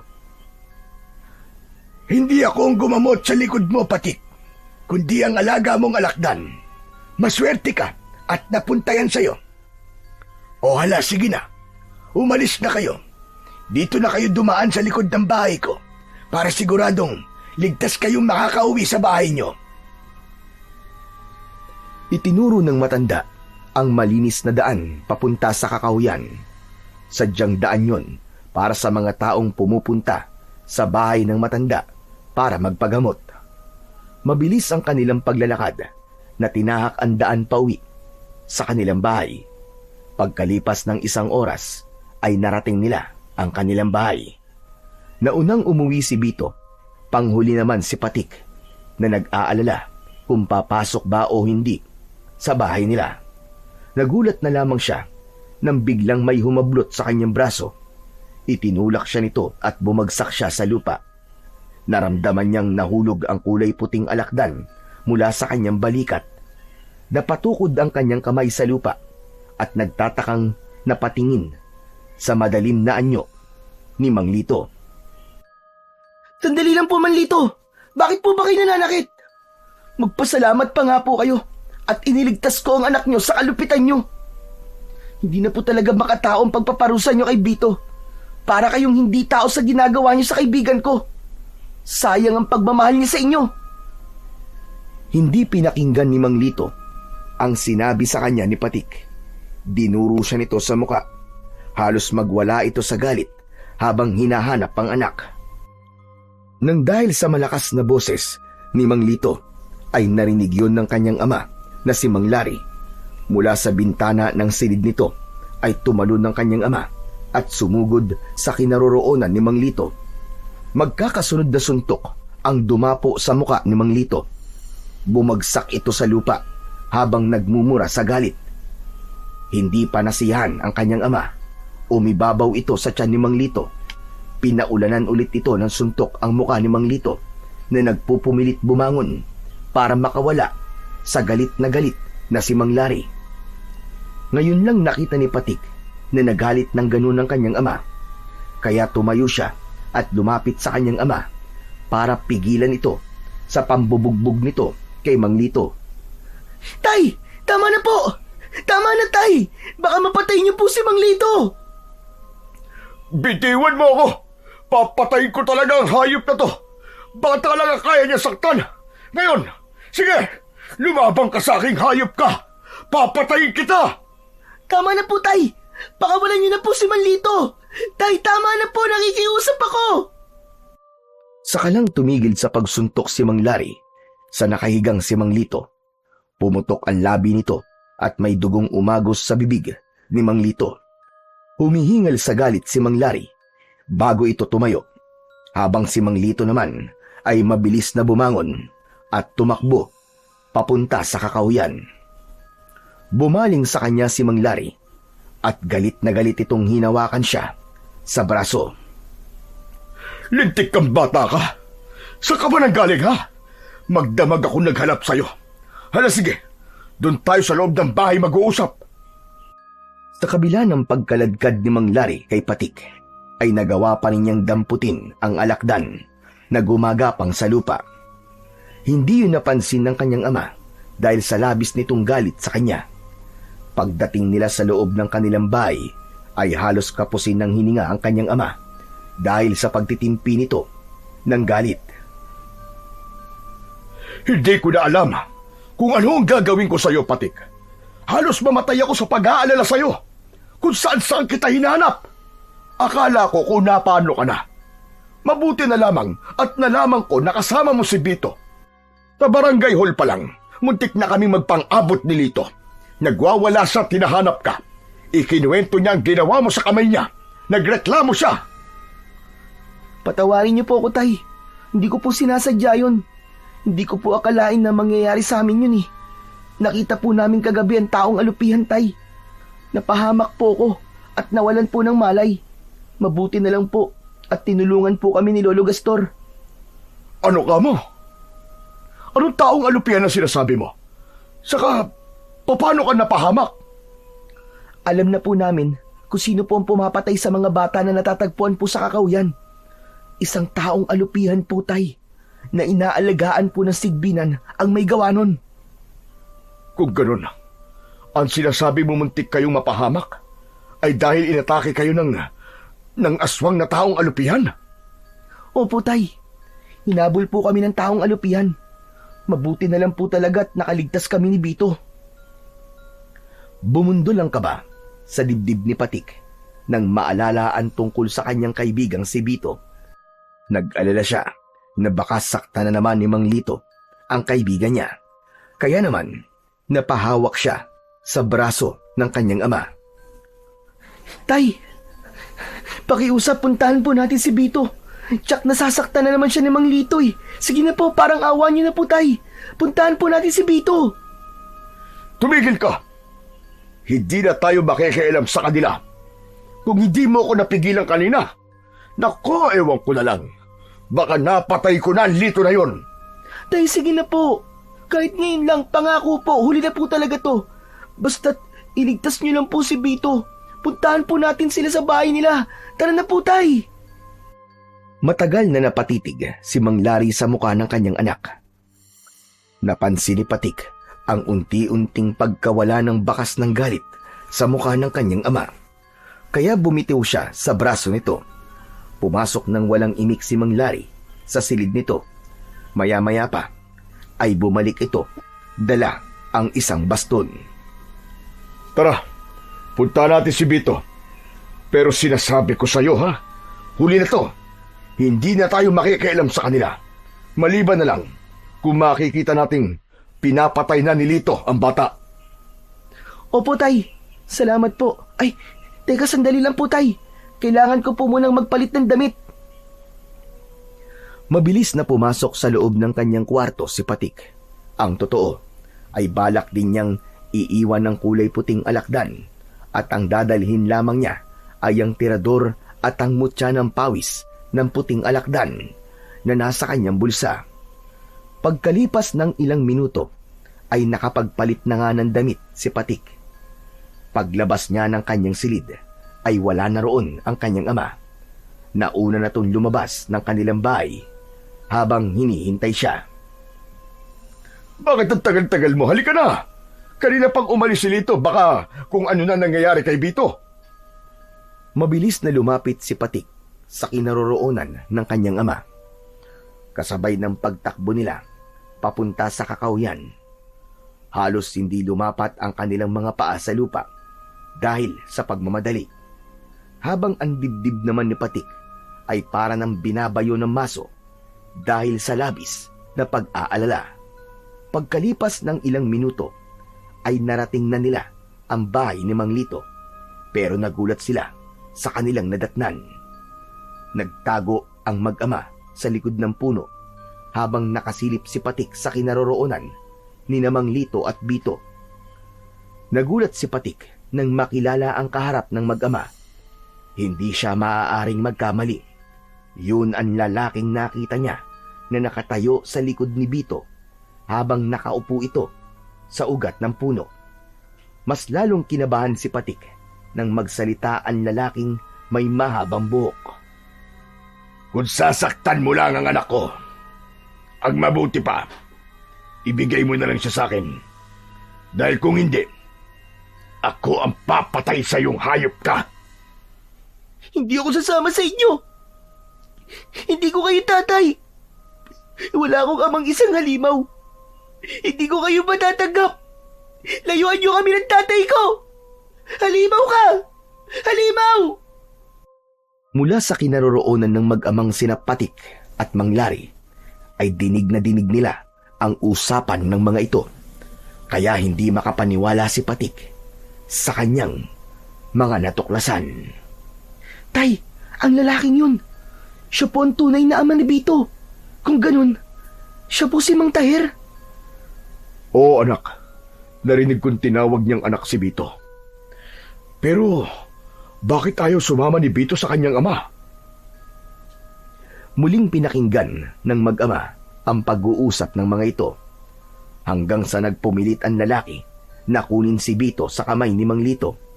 Kitang-kita ni Patik kung paanong nakipag-agawan si Mang Lito sa lalaking kumukuha kay Bito.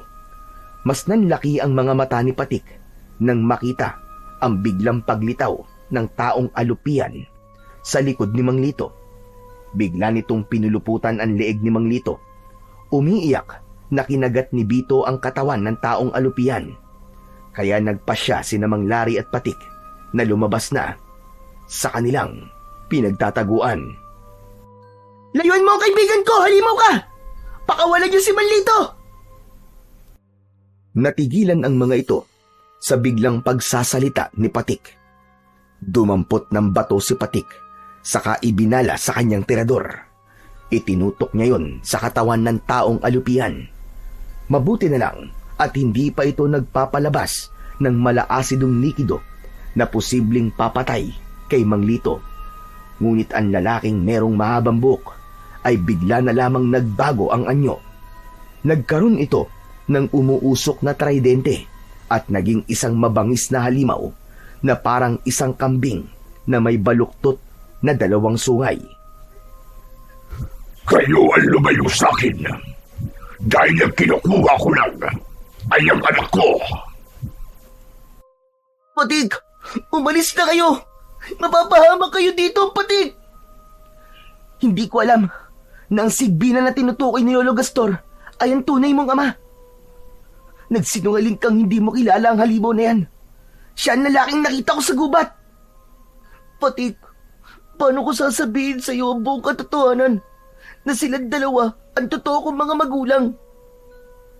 Kung ako mismo hindi ko sila matanggap, ikaw pa kaya na muntik ng mga libang buhay na dahil sa kanila? Hindi ako masama. At lalong hindi ko matatanggap na anak ako ng isang aswang. Ano ka mo? Hindi mo kami matatanggap. Akala mo ba ay bukal din sa loob ko na kunin kita? Nagkakamali ka. Gagamitin lang kita para mapasunod ko ang nanay mong si Esther. Hindi na siya nakikinig sa akin. Nalalampanan na niya ang kapangyarihan ko. Lumingon si Patik sa kinaroroonan ni Mang Lito at ng taong alupihan. Nakita niyang hindi totoong mahigpit ang pagkakasakal ng aswang sa leeg ng nakilalang ama ni Bito. Kaya malinaw sa kanya na ang totoong kalaban ay ang sigbinan na kaharap nila ni Mang Lari.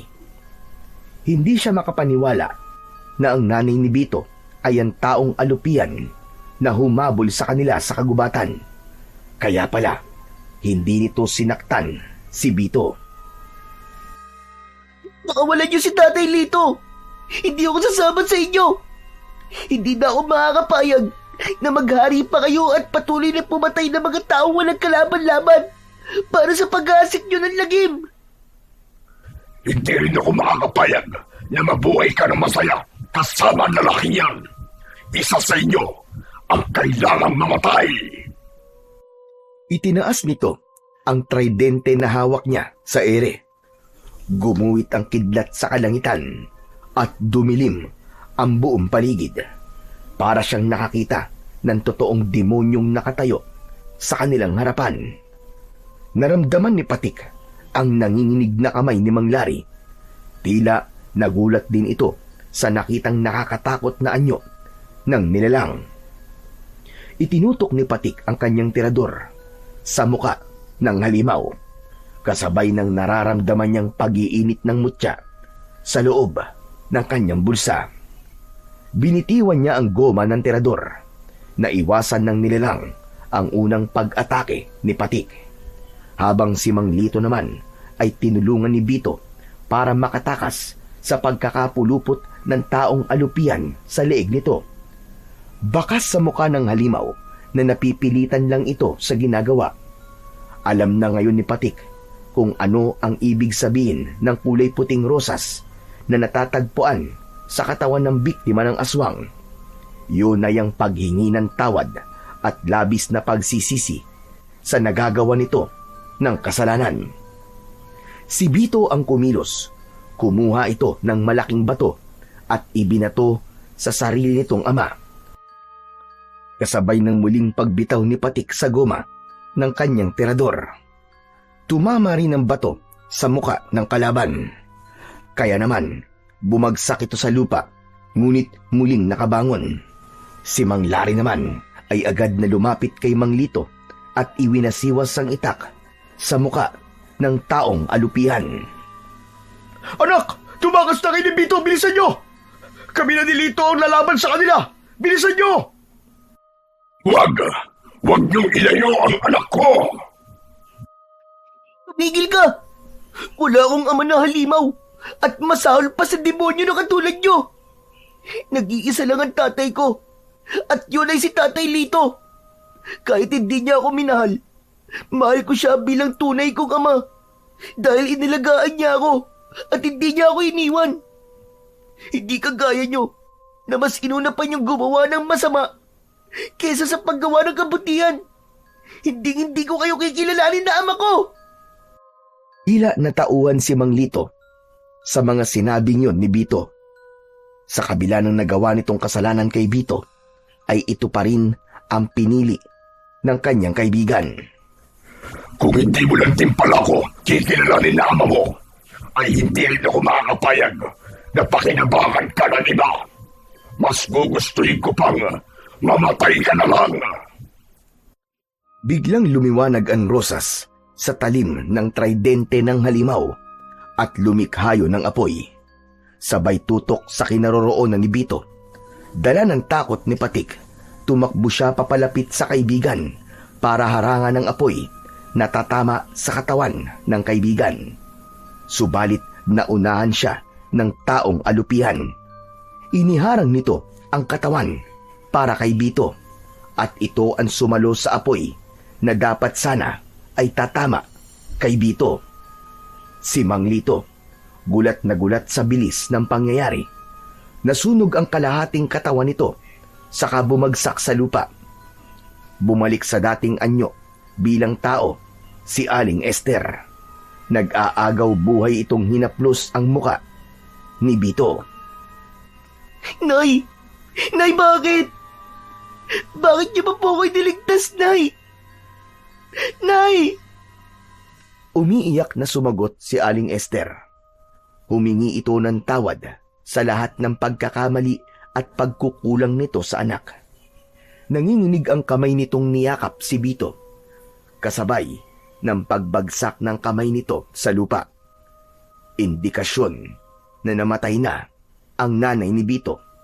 Si Mang Lito naman ay halos madapa sa pagtakbo, papalapit sa kinaroroonan ng wala ng buhay na dating asawa. Humingi rin ito ng tawad kahit huli na ang lahat.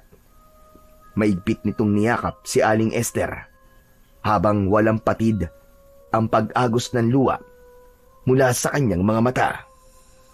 Punong-puno ng pagsisisi ang boses nito habang nagwawala sa galit. Ang aswang naman na lalaking sigbinan ay saglit na natigilan. Hindi ito makapaniwalang napatay nito ang sariling asawa. Pinagmasdan nito ang mga kamay at napaatras ng hakbang habang umiiyak. Tumayo ang batang si Bito at galit na inagaw ang itak sa kamay ni Mang Lari. Sumugod ang kanyang kaibigan na si Bito sa kinaroroonan ng ama nitong aswang. Isang malakas na pagtaga ang ginawa nito at tumama yun sa kamay ng kalaban. Ngunit hindi nito ininda ang sakit. Sa halip, gumanti ito kay Bito. Inihampas nito sa ulo ni Bito ang hawakan ng tridente. Akma na sanang tutuluyang patayin ng aswang na sigbinan si Bito. Ngunit biglang nagpakawala ng bato mula sa tirador si Patik. Magkakasunod na tumama ang mga batong yun sa dibdib ng kalaban. Napaatras ito at nakita niyang hinila ni Mang Lari si Bito papalayo sa halimaw. Habang ang maririnig na ingay ay ang malakas na iyak ni Mang Lito habang yakap pa rin ang dating asawa. Kayo ang dahilan kung bakit namatay si Esther. Hindi ko akalain na mananaig ang pagmamahal niya sa inyo nito. Hindi ako hihingi ng tawad sapagkat hindi ko pinagsisisihan ang pagpatay sa lahat ng mga kabataan sa lugar na ito. Walang makakaranas na maging ama. Isang bagay na ipinagkait sa akin. Ang totoo, naiingit ako dahil sila ay merong anak na katulad ninyo. Samantalang ako, pinagkaitan ako ng Diyos nyo na mabigyan ng anak. Anong ibig niyo sabihin, Mang Taher? Baog ako at hindi kailanman magkakaroon ng anak sa isang babae. Ngunit marunong din akong magmahal. Isa lamang akong gahaman sa pagmamahal. Kaya kung hindi ko makukuha si Bito, ay mabuti pang sa iba ko na lang hahanapin ng pagkakataon ko para maging isang ama. Kahit hindi ko sila kadugo. Sinungaling! Kung totoong hangad mo lang na maging isang mabuting ama, hindi mo kailangan gumamit ng itim na kapangyarihan para ikulong ang isang tao sa katawan ng isang halimaw. Kung ganun, ay hindi mo totoong anak si Bito. Gagamitin mo lang siya sa paggasik mo ng lagim. Wala kang kasing sama. Marami ka nang napapatay. Kaya hindi ko hahayaan na mabuhay ka pa. Ako mismo ang papatay sa'yo. Tama ka. Hindi ko nga anak si Bito. Ginamit ko lang siya para ikulong si Esther sa gayuma at hipnotismo. Ang baliw niyang asawang si Lito, walang kaalam-alam na ang batang araw-araw niyang pinaparusahan ay totoo niyang anak. Kahit na kailan ay walang ibang nakasiping na lalaki si Esther maliban sa aming dalawa. At sigurado ko na ang pagiging bawg ko ang patunay na hindi ko talaga anak si Bito. Ano? Masaya ba ang mapait na sinapit ng mahingong si Esther? Dala ng matinding galit ni Mang Lito, inagaw nito ang itak sa kamay ni Bito at ito mismo ang sumugod sa kinaroroonan ng aswang na sigbinan. Ngunit naiwasan nito ang unang pag-atake. Sumugod na rin sina Bito at Patik gamit ang malalaking bato, habang si Mang Lari naman ay kumuha ng maraming bato para ibala sa tirador ni Patik. Halos lahat ng bato ay tumama sa katawan ng aswang. Umikot sa ere ang aswang, nasigbinan at magkakasabay na umangat ang kanilang mga paa sa lupa. Tumalsik sila dahil sa malakas na kapangyarihan ng kalaban. Kasabay ng pagbagsak nilang lahat sa lupa, muling narinig ang malakas na boses ng aswang. Ako si Taher, ang hari ng mga aswang na sigbinan at nag-aalaga sa mga taong alapihan. Wala kayong magagawa sa kapangyarihan ko. Mamamatay kayong lahat sa mga kamay ko at mabibiyag sa malakas kong hipnotismo dahil ako ang mag-ahari sa buong sanlibutan. Mula sa pagkakahiga sa lupa, ay pinilit ni Patik na tumayo. Humarap siya sa kalaban na inaakala niya ay matatalo niya kagad. Tila hindi ito nasasaktan sa tumatamang bato mula sa kanyang tirador. Naramdaman niyang lumapit sa kanya si Mang Lari. Ganon din si Mang Lito na lumapit kay Bito. Niyakap nito ng mahigpit si Bito at umiiyak habang humihingi ng tawad. Kaya lang, bigla silang nakarinig ng malalakas na pag-angil at ganun na lamang ang panlalaki ng kanilang mga mata nang tumambad sa kanilang paningin ang 5 taong alupian. Hindi maaaring magkamali si Patik. Ang 5 taong alupian ay ang 5 batang nauna nang napabalitang nawawala. Anak, tumakas na tayo. Marami sila. Ginawa niyang taong alupian ng 5 bata. Tara na! Sandali lang po, Tay. Kayo na lamang po tumakas dahil haharapin ko siya. Panahon na para pigilan ko ang kanyang kasamaan. Ano ba nangyayari sa iyo, anak? Wala tayong laban sa kanila. Mamamatay tayo lahat dito. Hindi pinansin ni Patik ang kanyang amang si Mang Lari. Sa halip, tinukot niya ang kanyang mutya sa kanyang bulsa. Saka itinaas sa ere ang bato. Lumikha yun ng napakalakas na liwanag, kaya't napaatras ang mga kalaban sa nakitang kapangyarihan ni Patik. Mabilis na ikinulong ni Patik ang bato sa kanyang kamao at mabilis na tumakbo sa kinaroroonan ni Mang Taher. Naniniwala siyang ang lahat ng lakas ng 5 batang alupian ay nanggagaling lamang kay Mang Taher. Isasakripisyo niya ang buhay niya, makuha lang ang rosas sa dulo ng talim ng tridente. Magkakasunod na pagsuntok ang ginawa ni Patik at sumugod na rin sina Mang Lari at Mang Lito. Pinagtulungan nilang lahat ang pinuno ng mga aswang. Habang si Bito naman ay umikot sa likod ni Mang Taher, abala ang pinuno sa pakikipaglaban kay Patik. Kaya naman, hindi nito napansin na nakuha na pala ni Bito ang puting rosas sa dulo ng tridente. Ibinigay ni Bito ang puting rosas kay Patik bago pa tuluyang sumugod sa kanila ang 5 alagad ni Mang Taher. Dinurog ni Patik ang bulaklak gamit ang mutya. Paulit-ulit niyang pinukpok ng bato ang rosas hanggang sa mawasak yon at nagkahiwa-hiwalay ang petals. Nanlaban ang pinuno ng aswang, ngunit hindi nito napaglabanan ng sakit mula sa pagkadurog ng rosas nito. Iyon pala ang pangunahing sangkap sa paggawa ng alagad. Mula sa kanilang harapan ay sumabog ang katawan ng aswang na sigbinan.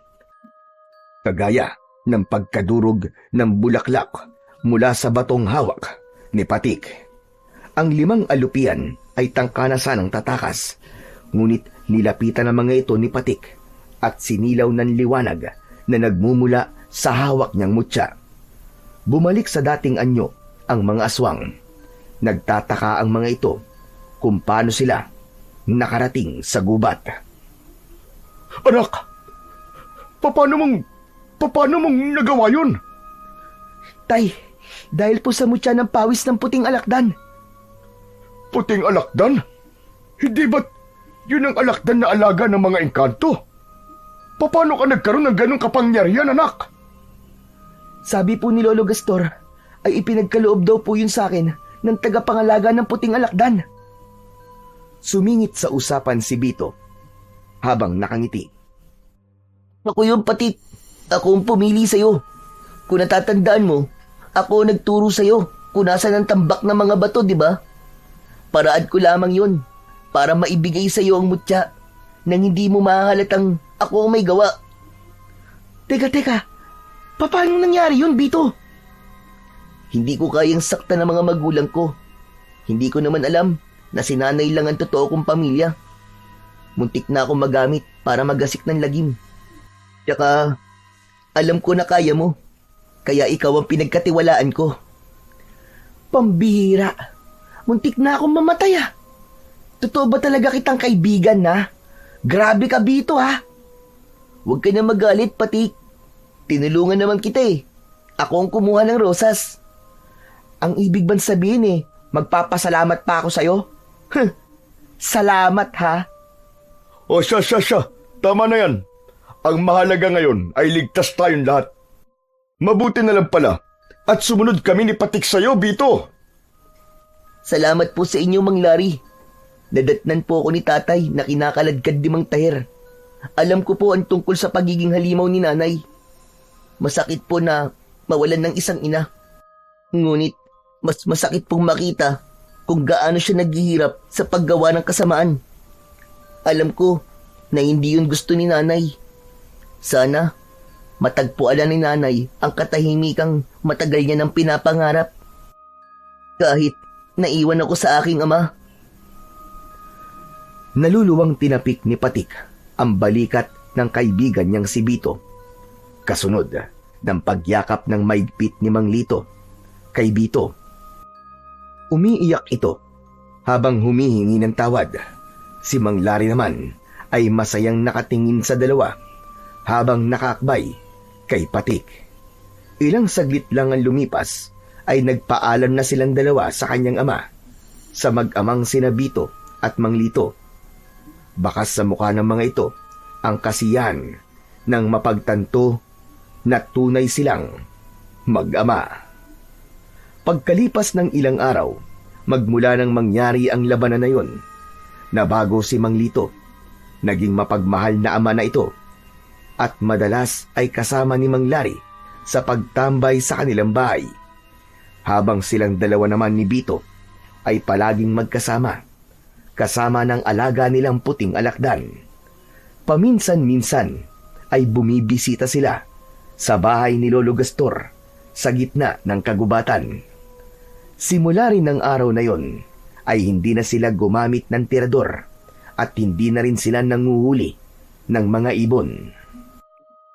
Bagkus ay tumulong pa sila sa pangangalaga ng kalikasan at pagtuturo sa mga kapwa nila bata kung paano po protekta ng kalikasan at ang mga buhay na kumakanlong dito. Hindi rin sila nagpakampante. Patuloy silang nakikiramdam at nagroronda tuwing gabi kasama ang kanika nilang ama na si Mang Larry at Mang Lito. Kasama rin ang mga kalalakihan sa kanilang baryo. Sama-sama nilang poprotektahan ang kapayapaan at katahimikan na tinatamasa ng kanilang baryo laban sa mga kampon ng kasamaan na susubok muling magasik ng lagim sa kanilang lugar. Ngunit naniniwala silang lahat na hanggat nagtutulungan at nagkakaisa sila at nangingibabaw ang pagmamahal nila sa kanilang pamilya, ay walang kahit na anong puwersa ng kasamaan ang makakatalo sa kapangyarihan ng pagmamahal at katarungan.